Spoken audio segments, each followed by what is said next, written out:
One of her passions, public service work, led her to leave what could have been a lucrative career in law for public service.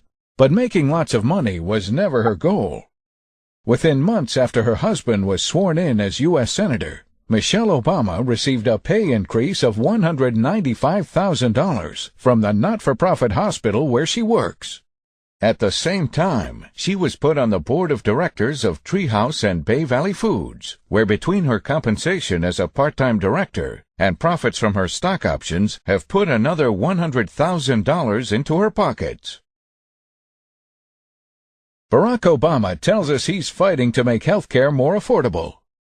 He didn't tell us that his wife is one of 13 vice presidents at a not-for-profit hospital that in 2005 reported earnings of over $100 million, in part by charging uninsured minorities 3.5 times as much as whites with insurance for the exact same care.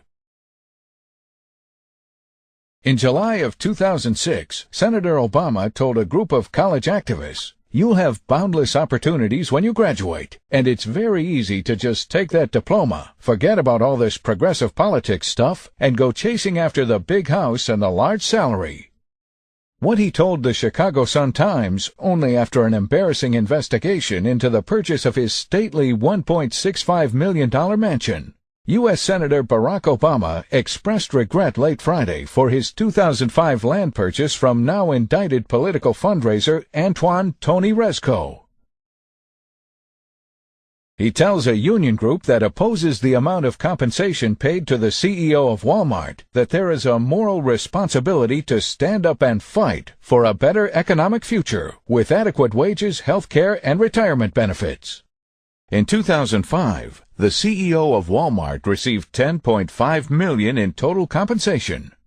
What he didn't tell the union members was in that same year, the CEO of Treehouse Foods received $26 million in total compensation, a company whose revenues were 409 times less than Walmart's. Maybe because he's embarrassed over the fact his wife sits on the board of directors of Treehouse Foods, a company that shut a plant in 2006 which was staffed primarily by low-paid Hispanics. In Iowa recently, Senator Barack Obama denounced the pain that is caused by outrageous health care bills, saying, "We are not a country that rewards hard work and perseverance with bankruptcies and foreclosures." This is not the first time Senator Obama has talked passionately about the threat to people who cannot afford to pay outrageous health care bills. In 2005, he said, "Hospitals terrorize the uninsured." On this issue alone, Barack Obama could have made a difference, but instead, he chose to stand by silently as many not-for-profit hospitals, including his own, made huge profits by price gouging the uninsured. Over the past 2 years, his hospital, the University of Chicago Hospitals, has spent over $10 million on collection fees in an attempt to terrorize people, many who are uninsured, into paying bills that have been marked up far beyond cost. That's right. When it comes to the uninsured, this hospital marks up their actual costs by 350%. And this is one of the few hospitals left in the entire country that refuses to provide a discount to the uninsured. How easy it would have been for Barack Obama to get that policy changed, which would have made health care more affordable immediately for hundreds, if not thousands, of his neighbors. Allowing this immoral practice to continue has been very beneficial to this not-for-profit hospital, as in 2005, they reported making a record profit of over $100 million. A record that they are on pace to shatter this year. While Senator Obama has criticized, and rightfully so, the excessive profits being made by pharmaceutical companies and large insurance companies, he has done nothing about the excessive profits being made by not-for-profit hospitals by their price-gouging uninsured patients. While he is a critic of excessive CEO compensation, he did nothing when the former CEO of his hospital walked out the door with over $4.58 million in compensation.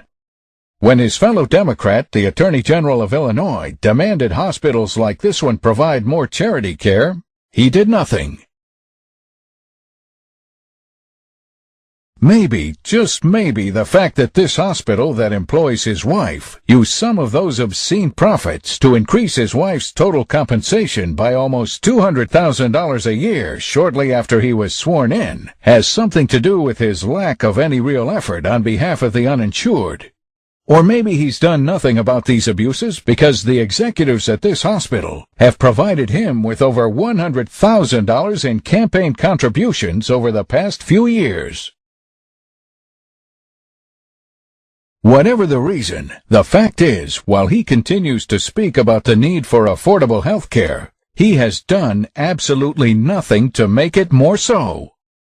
Confucius said that the journey of 1,000 miles begins with a single step. Barack Obama's journey toward actually making health care more affordable will begin when he takes a step down the street to the hospital where his wife works and demands that they stop terrorizing the uninsured and instead treat them with respect. Tonight I say to the people of America, to Democrats and Republicans and independents across this great land, enough! It's time for us to change America.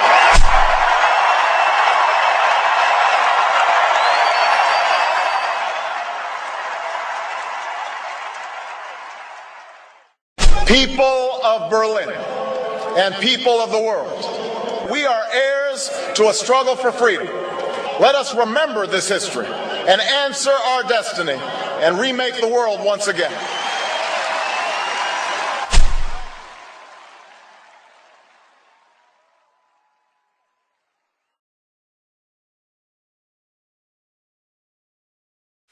Thank you, Berlin.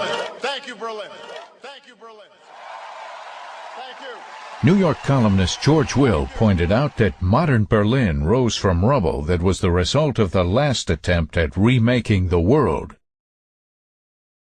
The world has had enough of charismatic speakers who hid their real agenda until it was too late.